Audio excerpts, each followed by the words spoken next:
All right, good morning, everyone. My name is Joaquin Esquivel. Oh, one moment, we have an echo in the room. My name is Joaquin Esquivel. I'm chair of the State Water Resources Control Board. Today is Tuesday, June 20th. It is 9:32 a.m., and I would like to call this meeting to order. I'll begin by introducing my fellow colleagues. With me here today is Vice Chair Doreen Diadamo, Board Member Sean McGuire, Board Member Laurel Firestone, and joining us virtually is Board Member Nicole Morgan. Joining us as well is our Executive Director, Eileen Sobek. With us here will be as well Eric Oppenheimer, our Chief Deputy. We have our Chief Counsel here, Michael Loffer. Our Clerk of the Board is Courtney Tyler, and assisting her today is Margie Argel and Michael Reading. As you can see, this meeting is being webcast and recorded, and it's also a hybrid meeting. So if you're joining us virtually, actually our only live stream that's up is we customarily have calipa.gov up. We currently only have the YouTube live stream. So if you're viewing and need to take a pause, or here in person and need to join us virtually, you can view through that platform. But if you intend on commenting on any item today on the board's agenda, you need to be on the Zoom platform. There are instructions on how to do so at the top of the agenda. If you're having any challenges, though, please do just email the clerk of the board at board.clerk@waterboards.ca.gov, and she will help you get onto the platform. Once you're on the platform, your camera will be off, you will be on mute until it's your turn to speak on the item you wish to do so. Good morning, everyone. For you here in the room, we're in the CaliPA building here in Sacramento. A few announcements for everyone here as well. Please do observe the exits here. If there were to be an emergency, we'll calmly file out to Cesar Chavez Plaza and await any further direction. Also, if you intend on commenting on any of the items today on the agenda, there is a QR code in the back to fill out a form. And if you're having challenges with that, please just, you can also come up to the clerk of the board. Please do introduce yourself and any organization you may be part of when you come and comment. And please also just mute any phones you have currently, just so this is a smaller room, so interruptions will not happen. So thank you very much. Good morning. And now we can move on to public forum. I believe we have one public forum commenter, Chris Reedy.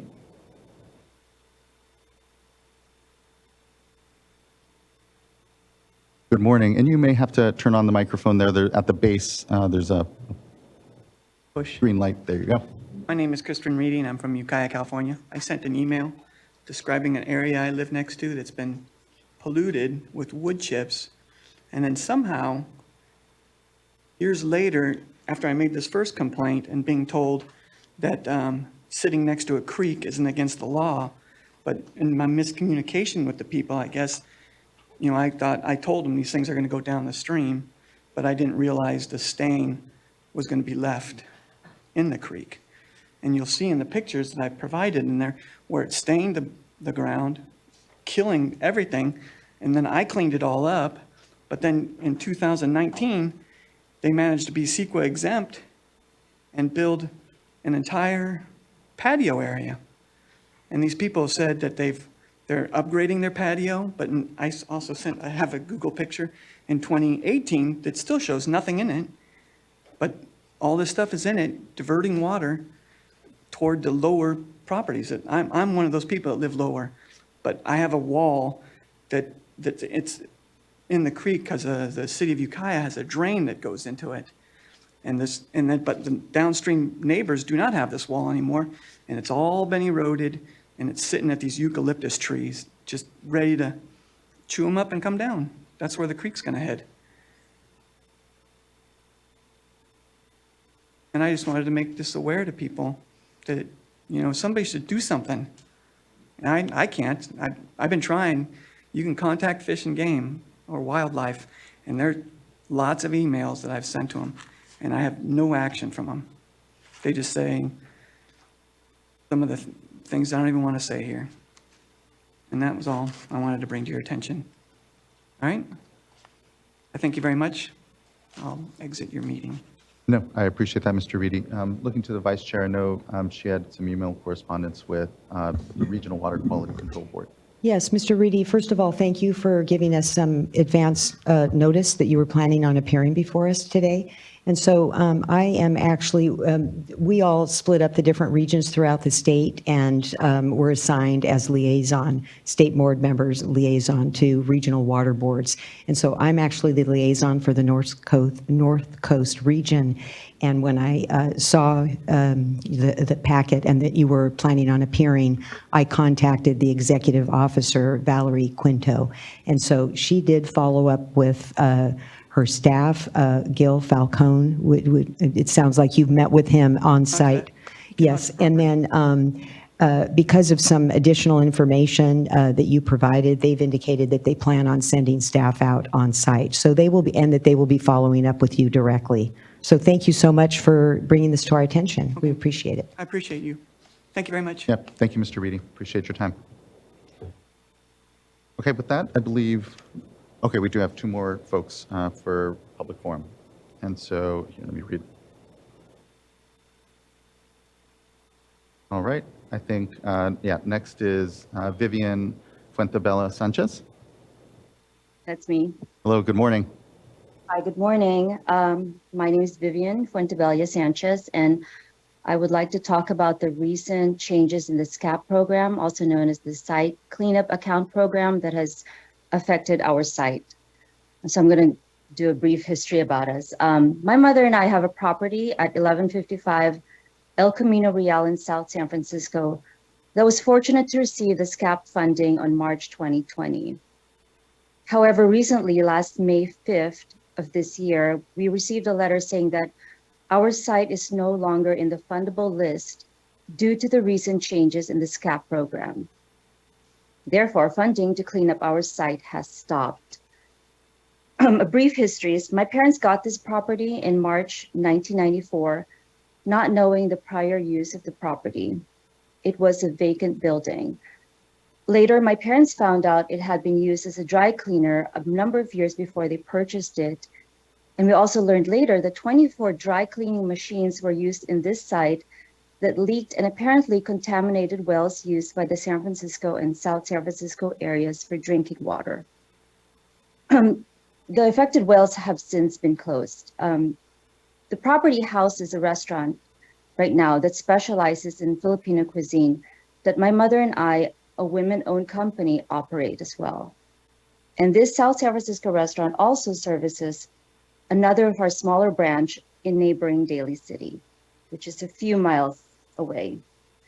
Both restaurants serve the Filipino American and the AAPI population in the area and is considered a mainstay in the community. We have 40 employees for both restaurants, and most of our staff are seasoned and older workers who are also Filipino Americans. We average about $500,000 a year for payroll. We understand that the dry cleaning compound has been found in indoor air in our South San Francisco restaurant at concentrations that exceed the environmental standards. This potentially threatens the closure of our South San Francisco restaurant, which would also close the Daly City operation because all the food is prepared in the South San Francisco kitchen. My mother and I do not have the funds to continue cleanup of our site. I would also like to point out that our site is only 1,000 feet away from disadvantaged communities, and many of the people who eat at the restaurant live nearby. I would just like to end my comments by requesting the board to please continue this SCAP funding for our site so that we may ensure the health and safety of our staff and customers, and that we may also continue serving the Filipino American and the AAPI community. And that's all. Thank you for your time, and thank you for listening.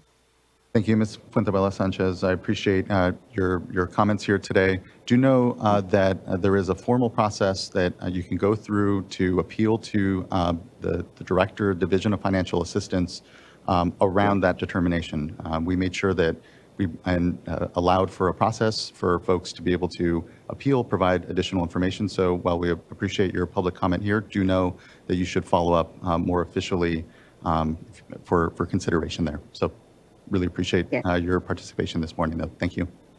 Thank you so much. Thank you. Next, I'd like to call up Nathaniel Kane.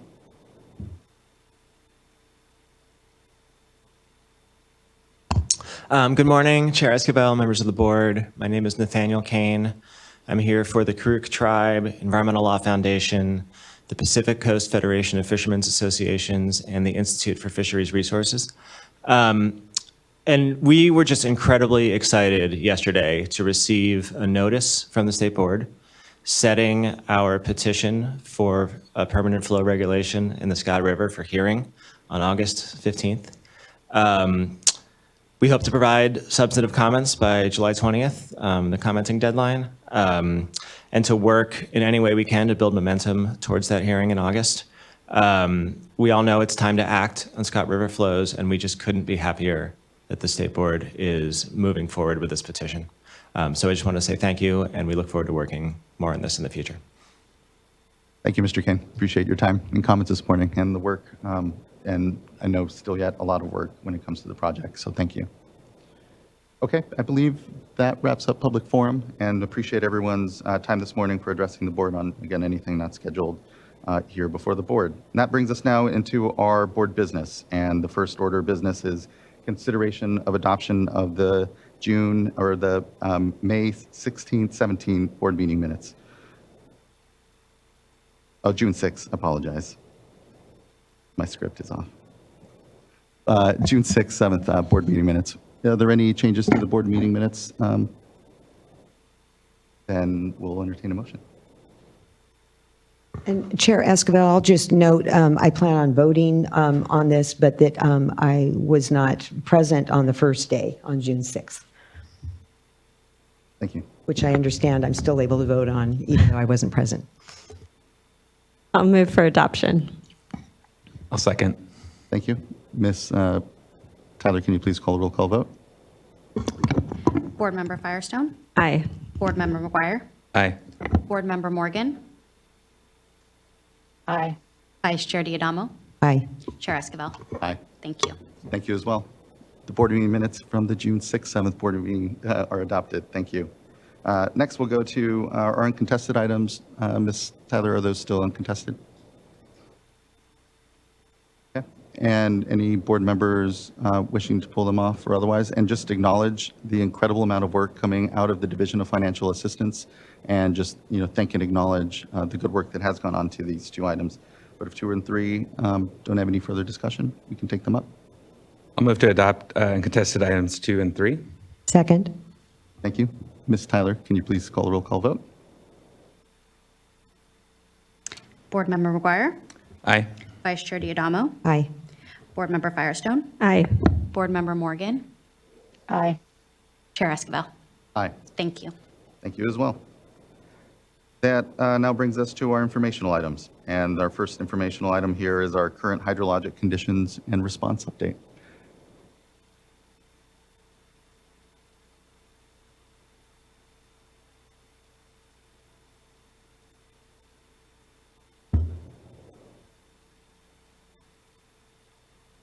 Good morning, Mr. Ekdahl, Ms. Fisher. Good to see you both.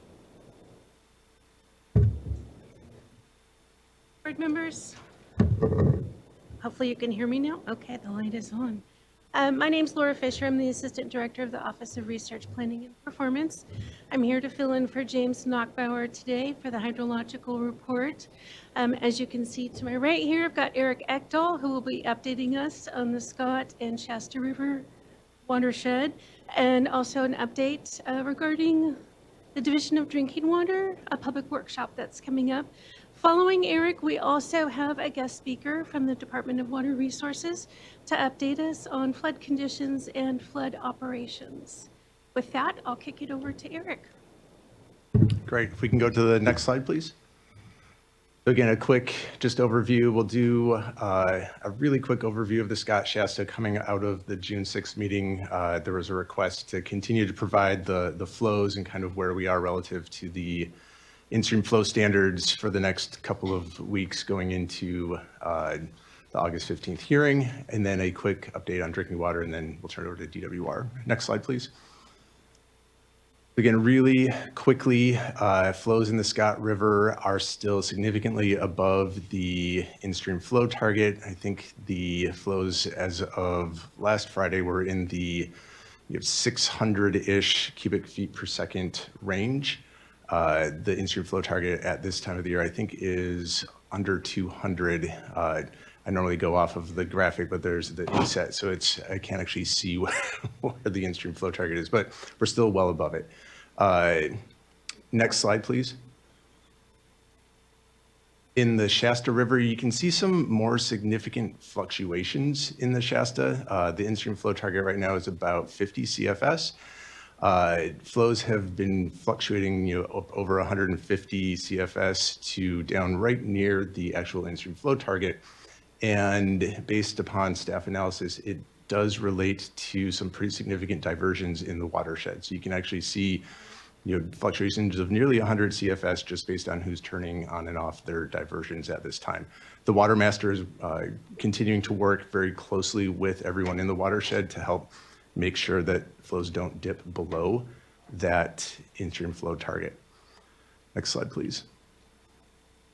And just a quick note, Dwinelle Reservoir, their water right does say that they must discontinue diversions to storage on June 15th, which we've just passed, and they have in fact stopped diverting to storage, but it is the most robust storage volume that they've had in a number of years. That's going to help maintain flows in that system for much of the spring and summer, we're hopeful. Next slide, please.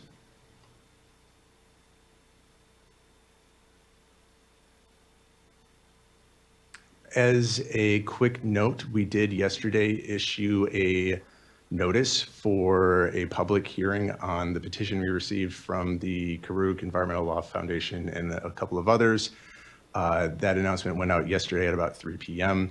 The hearing is scheduled for August 15th, and public comments are due by July 20th. That information is all available on our website, but was worth kind of highlighting here as well. Next slide, please. And a quick note, the Division of Drinking Water is having a drought and conservation reporting public workshop. It's scheduled from July 13th from 1 to 3 p.m. There is a registration link and a public notice link that should also be available on the board's website and the Division of Drinking Water's website as well. And I believe that is all we have in terms of our comments, and we'll turn it over to the Department of Water Resources at this time.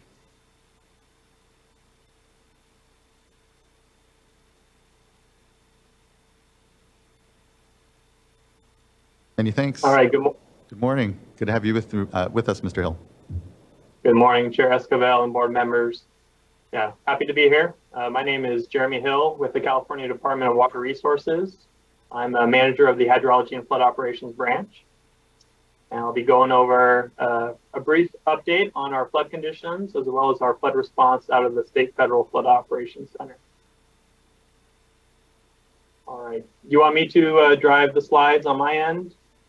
If so, I can. They should be pulled up here in a moment. Okay. All right, I see it. Thank you. All right, we can go to the next slide, please.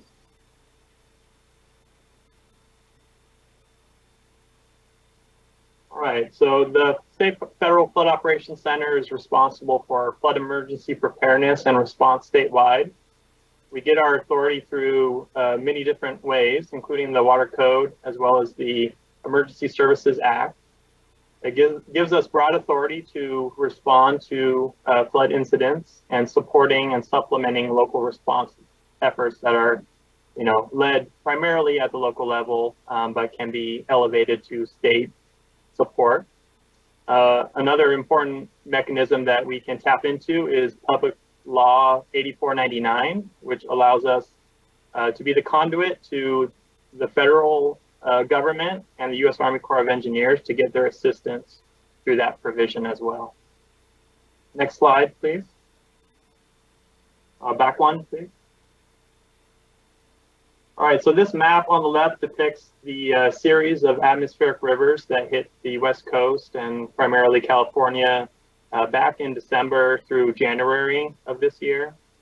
You can see the colors denote the strength of the atmospheric rivers. We had 9 total hit us over that 3-week period. And in comparison, we only had 3 strong atmospheric rivers for the entirety of water year 2020 and 2021. And this led to, widespread precipitation across the state as well as flooding conditions. Next slide, please. So this map depicts some of those precipitation amounts, which were really phenomenal over that 3-week period in the winter. Set some records for some areas, including the Bay Area, but really had impacts throughout Northern California as well as some of the coastal areas to the south. Next slide, please. So our response is that we activated our State Federal Flood Operations Center. We deployed specialists as requested by local agencies. We provide either technical assistance or direct assistance out of the Flood Operations Center. Our specialists are able to advise on flood fighting methods. They're also able to help lead California conservation crews or other flood fighters to help mitigate damages to levees and other concerns. Some of the pictures on the left denote some of those activities back in January. We also deployed an incident command team to the Merced area as there was widespread concerns there as well. Out of the Flood Operations Center, we coordinate across many different agencies. We are co-located with the National Weather Service and the California Nevada River Forecast Center. And we also had representatives embedded in the FOC from Cal OES and the Army Corps. We also were able to provide lots of direct assistance in terms of flood fight materials to local agencies, technical assistance in terms of forecasting information and support, as well as liaisons embedded in county emergency operations centers. And during this 3-week period, we had about 150 staff activated in the FOC, not at one time, but spread over that 3-week period. We also had additional staff, department-wide activated in different EOCs. For example, the State Water Project EOC responding to issues outside of those FOC concerns as well. In total, there were 57 incidents that came into our FOC in January. That doesn't represent all the flooding concerns across the state, but those were the ones that were reported into our FOC. Many of those we provided assistance on as requested by local agencies. Next slide, please. Some more details on the direct assistance. I mentioned the flood fight materials. We sent out an enormous amount of materials to support local flood fighting efforts, including close to 1 million sandbags to different local agencies, lots of muscle wall and other materials as well. We worked with our Division of Engineering on a couple of construction contracts to make some temporary repairs to levees to mitigate the damages. There were many different California conservation crews that were deployed to assist with flood fighting efforts too. And I mentioned the incident command team that was deployed to Merced County. Some of the key areas that were impacted during this event: the Cosumnes River and Deer Creek in southern Sacramento County, Bear Creek and Merced, Pajaro River in Monterey and Santa Cruz, as well as some other areas in the Sacramento and San Joaquin Valleys. Next slide, please. So we had a short break in February from the heavy rainfall, but as we know, that reemerged in March. So we had another string of atmospheric rivers, a couple additional strong ones that hit us pretty hard, as well as a few others that were slightly weaker, but really added up to strong, large increases in precipitation as well as snowfall. Next slide, please. So this chart on the left depicts our Northern Sierra 8-station index, covering from the upper Sacramento down to the American River basins. And there's a lot of lines on here depicting the previous year's results, but the line in blue shows this current water year and where we stand as of last week at about 63 inches, which is above average for this time of year. And then the chart on the right shows the different months and where we ended up in relation to the average amounts that we get for the 8-station index. So you'll see December and January with those atmospheric rivers, as well as March, really pushed us well above average for each of those individual months. Next slide, please. So this is a similar chart. This is moving to the south in the San Joaquin, our 5-station index. You'll see the blue there is closer to the record years of 1983 and just 5 or 6 years ago, 2017. And then similar story on the right there in the progression throughout the water year, well above average in December, January, and March. Next slide. And then moving further to the south, this is our Tulare Basin 6-station index. Again, similar to the San Joaquin, close to our record levels in terms of precip for the water year. And what's interesting to denote here is really that phenomenal amount in March, which was about 3 or 4 times the expected amount or the average amount for that given month.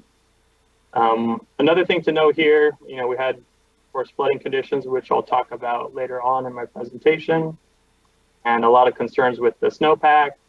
However, you'll see here in April and May, we had well below average conditions in terms of precipitation. That benefited us in mitigating what could be worse damages throughout the spring. Next slide, please. All right, so these plots on the left depict our snow water equivalent or snow water content for different regions of the state, the Sierra Nevada, from north to south, as well as the statewide combination there on the bottom. So you'll see the yellow vertical line depicts where we typically see our maximum snow water content, which is April 1st. And that was pretty true this year. We saw about peak levels in early April. And the blue line depicts this water year's snow water content in comparison to the shaded light blue is the average conditions. And the red line is the 1983, which was the max statewide prior to this year, which came out to be near record conditions, pretty similar. And you'll see here in the south, particularly, we were about 300% of average in early April in terms of snow water content, which was pretty phenomenal to see. Some of the pictures on the right here depict one of our snow surveys crews out in near Devil's Postpile. They had a helicopter in because this was inaccessible due to avalanche conditions and access issues, collecting snow measurements out there. Next slide, please. So of course, with all that snowpack really adding on throughout the winter and especially in March, that led to lots of concerns with snowmelt flooding. So our Flood Operations Center has been actively monitoring those conditions, updating forecasts along with the Weather Service throughout the spring. This map on the left is taken from the California Nevada River Forecast Center, showing each of the forecast points in the San Joaquin Basin area. And one example of a river, Merced River at Yosemite National Park, just last week. And you can see still high levels of flows there, slightly above flood stage. However, since last week, we've seen really flows drop off quite a bit with the cooling temperatures, as well as reservoirs reducing releases into the main stem rivers. So that has led to lesser concerns for flooding here on out. Next slide, please. So as a summary to our activation starting in March, really began in mid-March there. We did just deactivate our Flood Operations Center last Friday, officially. We still are available for support as needed, but aren't currently activated. But similar response to the January events, we deployed more of our specialists as needed, supporting local agencies, more coordination with our state, federal, and local partners. a lot more flood fight materials provided, as well as technical support as needed. And this brought out more level of our staffing, even higher than January, of course, because of the prolonged nature of the activation here, required more support to sustain that. The incidents, however, were not as great in number as back in January, and that's likely, partially because of the dry April and May that could have made conditions worse. So most of our efforts here were more focused on advanced planning for the snow melt, which didn't come out quite as bad as it could have been because of those hydrologic conditions. Next slide, please. All right, so there was a lot of emphasis on the Tulare Basin because of the concerns there, the record snowpack levels, the reemergence of the Tulare Lake in the basin as well. And that had not really shown up since the late 90s and hadn't had nearly as much snowpack going back to all the way to 1983. So this was really something new for a lot of the communities down there in a long time. So because of that, we stood up a Tulare Basin Advanced Planning Unit out of our Flood Operations Center to help support the local communities and local flood fighting efforts down there. Next slide, please. So that Advanced Planning Unit was really stood up to do four main things. Gain a better understanding of the local needs, of course, and what their concerns are. Provide technical and direct assistance as needed to help mitigate damages to vulnerable and populated areas primarily. Reduce risk of public safety to critical infrastructure, and also help with communications across the region, which initially was a challenge, but was successful later on into the event. Next slide, please. So this took a lot of in-person workshops. We had a couple, one in March as well as one in April, as well as our advanced planning unit, just coordinating closely with the locals, as well as CAL FIRE, who was there on scene initially back in March to help with the incident management team. Next slide, please. Part of the support out of the advanced planning unit was a lot of technical information, assessments of forecasts of snowmelt runoff. So these pictures are taken from our Airborne Snow Observatories program, which flies over the Sierra Nevada and collects information on snow water content throughout the watersheds. And this was crucial for informing reservoir operations, as well as assessments of forecasts for downstream flows throughout the Tulare Basin and elsewhere in the Sacramento and San Joaquin Valley. Next slide, please.